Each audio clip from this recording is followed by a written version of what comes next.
तुम बिहार से हो? मैंने सुना है वहाँ लड़कियों को ज़्यादा आज़ादी नहीं मिलती, और तो और वहाँ महिलाएं भी असुरक्षित हैं। मुझे ये लाइन्स तब सुनने को मिली थी जब मैं पहली बार कॉलेज के लिए अपने बिहार से बाहर निकली थी। और सच बताऊँ तो मेरे लिए सवाल समझ के बाहर थे, क्योंकि जिस बिहार को बचपन से मैंने देखा है वो इन सवालों से बिल्कुल अलग है। हाय, माय नेम इज़ अभिलाषा, मैं बिहार से हूँ और आज इस वीडियो के ज़रिए मैं आपका परिचय करवाने वाली हूँ बिहार के उस हिस्से से जिसे हम और आप कभी समझ ही नहीं पाए। ये हिस्सा है बिहार की सशक्त महिलाओं का हिस्सा। और मैं सिर्फ उन महिलाओं की बात नहीं कर रही जो मंथली सैलरी पर काम करती हैं, बल्कि उन महिलाओं की भी बात कर रही हूँ जो घर में आने वाली हर महीने की तनख्वाह को कैसे खर्च करना है इस बात का फैसला लेती हैं। ये तो आपको पता ही होगा कि पर कैपिटा इनकम के हिसाब से बिहार भारत का सबसे गरीब राज्य है। यहाँ पर इंडस्ट्रीज़ और जॉब्स नहीं हैं। यही कारण है कि बिहार के इतने सारे पुरुष दूसरे राज्यों में नौकरी ढूंढने के लिए चले जाते हैं, और अक्सर ये पुरुष नौकरी ढूंढने के लिए दूसरे राज्यों में अकेले जाते हैं और इनके पीछे छूट जाती हैं इनकी पत्नियां, माँ और बहनें, जिनके ऊपर आती है घर संभालने की जिम्मेदारी। मुझे पता है कि आप बोलोगे कि इसमें कौन सी बड़ी बात है, घर संभालने का काम तो महिलाएं सदियों से करती आ रही हैं, जो कि एक हद तक सच भी है। घर संभालने का काम महिलाएं करती आई हैं, परंतु घर संभालना और पूरी आज़ादी के साथ घर संभालने में बहुत फ़र्क होता है। और जिन महिलाओं की बात मैं आज कर रही हूँ वो पूरी आज़ादी के साथ घर संभालती हैं।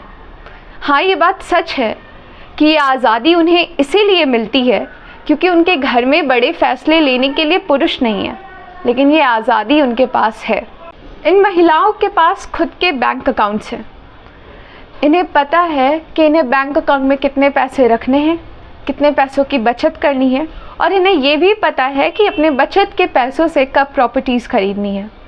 आपको अगर बिहार की ये स्पेशल सिचुएशन समझनी है तो आपको खुद आकर ये चीज़ देखनी होगी। लेकिन फ़िलहाल के लिए आप इस स्थिति को अच्छे से समझ सकें, इसके लिए मैं आपको अपने बचपन की एक कहानी बताती हूँ। बचपन में मैं और मेरे दोस्तों ने मिलकर ये फ़ैसला लिया कि हम लोग एक बहुत ही महंगी कोचिंग में एक साथ अपना एडमिशन करवाएंगे। और उस वक्त 10-12 बच्चों के हमारे इस फ्रेंड ग्रुप की सबसे बड़ी चिंता पता है क्या थी? कि हम अपनी मम्मियों को कोचिंग की फ़ीस के लिए कैसे मनाएंगे। उस वक्त हम में से किसी भी एक बच्चे को इस बात की फ़िक्र नहीं थी कि हम अपने पापा या चाचा या घर के किसी और पुरुष को कैसे मनाएंगे, क्योंकि हमें पता था कि हमारे घर में पैसे और खर्चों से जुड़े सभी बड़े फ़ैसले हमारी मम्मी लेती हैं। मुझे पता है कि अब आप बोलेंगे कि इसमें कौन सी बड़ी बात है, क्या ये फ़ैसले भारत की हर महिला नहीं लेती? काफ़ी हद तक ये सच भी है, और सच बताऊँ तो बाहर जाने से पहले मुझे भी यही लगता था। लेकिन एक बार जब मैं बाहर गई और मैंने बाहर की महिलाओं को देखा तो मुझे एहसास हुआ कि बिहार की महिलाओं के पास जो फाइनेंशियल अथॉरिटी है, पैसे और उसके खर्च से जुड़े फ़ैसले लेने का जो स्वतंत्र अधिकार है, वो भारत में कई पढ़ी लिखी महिलाओं को भी अपने घरों में नहीं मिलता। और ये अपने आप में बिहार के लिए एक बहुत बड़ी बात है। बिहार में कई पुरुष अपनी नौकरी और घर से दूर रहने के कारण शैडो में रहते हैं, और यही कारण है कि छोटे बर्थडे पार्टी से लेकर बड़े फैमिली फंक्शन तक किसे इनवाइट करना है या किसके बुलाने पर उसके घर जाना है, इन सभी फैसलों में महिलाओं का अहम हिस्सा होता है। और अगर डेटा की बात करें तो national family health survey report 2019-2020 के हिसाब से बिहार में 84% शादीशुदा महिलाओं का अपने घर के ज़रूरी और अहम फैसलों में बड़ा योगदान होता है, मतलब वो उन डिसीजंस का हिस्सा बनती हैं। शहरों के लिए ये प्रतिशत 87 है और ग्रामीण इलाकों के लिए 86.5। सिर्फ यही नहीं, बिहार में 76.7% महिलाओं के पास खुद का एक इंडिपेंडेंट बैंक अकाउंट है। तो अब ज़रा सोचो, ये एक ऐसा राज्य है जिसे महिलाओं के लिए असुरक्षित माना जाता है, एक ऐसा राज्य जिसके गांवों में रह रही आधी जनसंख्या अनपढ़ है।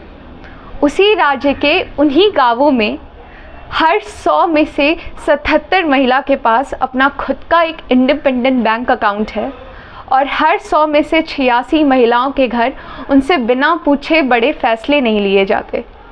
ये आज़ादी बहुत बड़ी चीज़ है, खासकर इस बात को याद रखते हुए कि इनमें से बहुत सारी महिलाएं अनपढ़ हैं, जिन्हें जीवन भर ये सिखाया गया है कि बिना किसी पुरुष के सहायता के वो अपने जीवन में कुछ नहीं कर सकती, लेकिन इसके बावजूद भी वो बहुत कुछ कर रही हैं और ऐसा कुछ कर रही हैं जिसकी आज़ादी भारत में कई पढ़ी लिखी हाउसवाइफ्स को भी नहीं मिलती। That is being a part of financial decisions. और मैं ये नहीं कह रही कि बिहार में सब कुछ सही है या फिर हमारे यहाँ बढ़ चढ़कर फेमिनिज़्म है या फिर हमारे यहाँ लड़कियों की आज़ादी और सशक्तिकरण के लिए और कुछ करने की ज़रूरत नहीं है। ज़रूरत है, बहुत ज़्यादा काम करने की ज़रूरत है।